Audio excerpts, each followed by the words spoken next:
ಸ್ನೇಹಿತರೆ, ಡೆವೋಷನಲ್ ಟುಡೇಗೆ ಸ್ವಾಗತ. ಕರ್ದಮ ದೇವಹೂತಿಯರು ತಪಸ್ಸಿನಿಂದ ಮೋಕ್ಷವನ್ನ ಪಡೆದಿದ್ರು. ಅವರ ಮಗನಾದ ಕಪಿಲ ಮುನಿ ಸಂಸಾರದಲ್ಲಿ ವಿರಕ್ತನಾಗಿ ಸಮುದ್ರದಲ್ಲಿ ಆಶ್ರಮವೊಂದನ್ನು ಕಟ್ಕೊಂಡು ತಪೋನಿರತರಾಗಿದ್ರು. ಆದ್ದರಿಂದ ಕರ್ದಮನ ವಂಶ ಅವರ ಹೆಣ್ಣು ಮಕ್ಕಳು ಬೆಳಗಬೇಕಾಯಿತು. ಆ ಹೆಣ್ಣು ಮಕ್ಕಳು 9 ಜನ ಮಹಾಪುರುಷರನ್ನ ಕೈ ಹಿಡಿದು ತಮ್ಮ ಸಂತಾನ ಸೌಭಾಗ್ಯದಿಂದ ಲೋಕ ಕಲ್ಯಾಣವನ್ನ ಸಾಧಿಸಿದ್ರು. ಅವರಲ್ಲಿಯೂ 2ನೇ ಮಗಳಾದ ಅನಸೂಯ ದೇವಿ ತ್ರಿಮೂರ್ತಿಗಳನ್ನೇ ತನ್ನ ಮಕ್ಕಳಾಗಿ ಪಡೆದ ಮಹಾನುಭಾವಳಾಗಿದ್ಲು. ಆಕೆಗೆ ಮಕ್ಕಳಾದ ಕಥೆಯೇ ಮನೋಹರವಾಗಿದೆ ಹಾಗೂ ಮಂಗಳಕರವಾಗಿದೆ. ಅದೇ ಈ ದತ್ತಾತ್ರೇಯ ಅವತಾರದ ಕಥೆಯಾಗಿದೆ.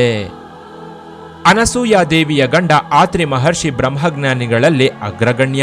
ಆತ ಚತುರ್ಮುಖ ಬ್ರಹ್ಮನ ಅಪ್ಪಣೆಯಂತೆ ಪ್ರಜಾಸೃಷ್ಟಿ ಕಾರ್ಯವನ್ನ ಕೈಗೊಳ್ಳುವ ಮುನ್ನ ತನ್ನ ಮಡದಿಯೊಂದಿಗೆ ವೃಕ್ಷ ಪರ್ವತಕ್ಕೆ ಹೋಗಿ ಅಲ್ಲಿ ತಪಸ್ಸನ್ನ ಆಚರಿಸಿದ್ದ. ಆ ಪರ್ವತದಲ್ಲಿ ನಿರ್ವಿಂಧ್ಯ ಎಂಬ ಪವಿತ್ರವಾದ ನದಿಯೊಂದು ಹರಿಯುತ್ತಿತ್ತು. ಅದರ ದಡದಲ್ಲಿ ಹೂವು ಹಣ್ಣುಗಳು ಗಿಡಗಳು ದಟ್ಟವಾಗಿ ಬೆಳೆದಿದ್ವು. ಆ ಕಾನನದ ಮಧ್ಯದಲ್ಲಿ ಆತನು ಒಂಟಿಗಾಲಿನಲ್ಲಿ ನಿಂತು ಆಹಾರ ನಿದ್ರೆಗಳು ಚಳಿ ಗಾಳಿ ಮಳೆ ಬಿಸಿಲುಗಳನ್ನಾಗಲಿ ಗಮನಿಸದೆ 100 ವರ್ಷಗಳ ಕಾಲ ತಪಸ್ಸನ್ನಾಚರಿಸಿದ್ದ. ಆ ಕಾಲದಲ್ಲಿ ಆತನು ಪ್ರಾಣಾಯಾಮದಿಂದ ಉಸಿರಾಡೋದನ್ನು ನಿಲ್ಲಿಸಿದ್ದ.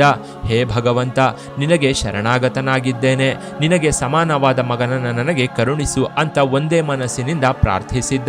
ಆತನ ನಡುನೆತ್ತಿಯಿಂದ ತಪೋಜ್ವಾಲೆ ಹೊರಹೊರಟಿತ್ತು.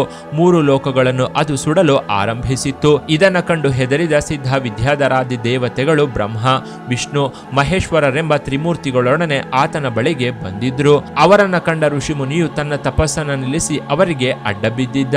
ಅವರನ್ನು ಪೂಜಿಸಲು ಅಂತ ತಲೆ ಎತ್ತಿ ನೋಡಿದ್ದ.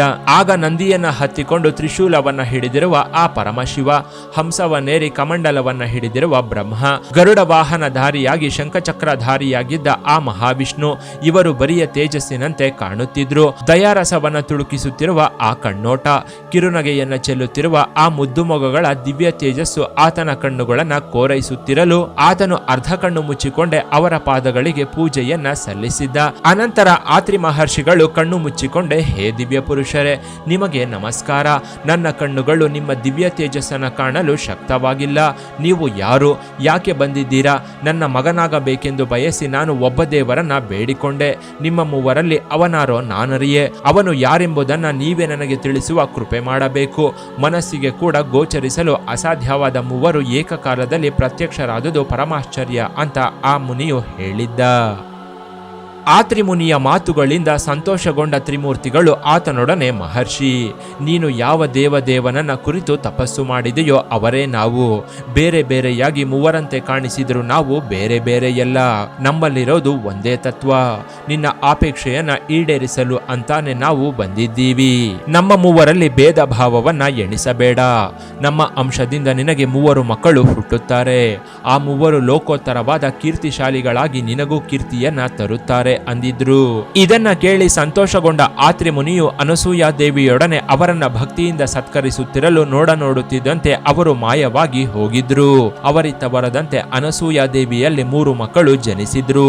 ಬ್ರಹ್ಮನ ವರದಿಂದ ಚಂದ್ರನು, ಈಶ್ವರನ ವರದಿಂದ ದೂರ್ವಾಸನು ಹುಟ್ಟಿದ್ರು. ಹಾಗೂ ವಿಷ್ಣುವಿನ ಮಹಾವರದಿಂದ ಹುಟ್ಟಿದವರೇ ಈ ದತ್ತಾತ್ರೇಯ ಮಹರ್ಷಿಗಳು. ಈ ಪುತ್ರತ್ರಯರನ್ನ ಪಡೆದ ಆತ್ರಿ ಮಹರ್ಷಿ ಹಾಗೂ ಅನಸೂಯ ದೇವಿಯ ಜನ್ಮ ಸಾರ್ಥಕವಾಗಿತ್ತು.